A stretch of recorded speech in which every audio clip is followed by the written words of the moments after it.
niwe urakire munene wa kambuni ya uthondeki wa njohi ya Keroche niwe Tabitha Karanja ni akiyehetie utongoria-ini uyu thutha wake gukorwo agitongoria kambuni eno thutha wa miaka 25 akiaria thutha wake kuheana kana kuneana utongoria ucio ni ataririe ruo agereirio ni thirikari hetuku orondumwe na ruhonge rwongania wa magoti rwa KRA gukiri ugwa kana muikariri giti wa kambuni eno niwe Joseph Karanja ni agicokeirie ngatho mutumia wake orondumwe na aria maikoragwo makirutithania wira nao kambuni-ini eno.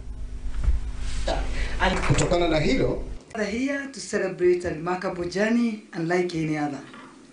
With immense pride, we commemorate 25 years since the birth of a visionary idea that was born and nurtured in this very place. To my family, I want you to know that I love you for being my support system.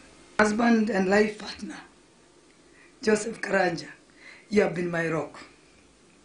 To my beloved children, James, Annalisa, Edward, I want to express my deepest appreciation for your love. The Kenyan people, thank you. Thank you. You are the bedrock of our success. Your enabling support has shown us the power of a united people when we Kenyans believe in ourselves. Kuru wafanyikazi wa Keroche ambao tumekaa nao miaka 25 na miaka 25 mtoto ambaye alizaliwa si ameshaenda shule kweli? Ni kweli? As we celebrate 25 years of our existence, it is good to remind ourselves how we managed to succeed in spite of the many challenges that we are all aware of. As an organization, our success story has been driven by the entrepreneurial spirit and skills of the founding directors. Our staff, I cannot forget you.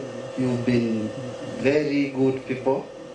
We've had difficulties, especially after COVID, and of course the difficulties that came from the regulator. You know the difficulties that we went through the last 2 years.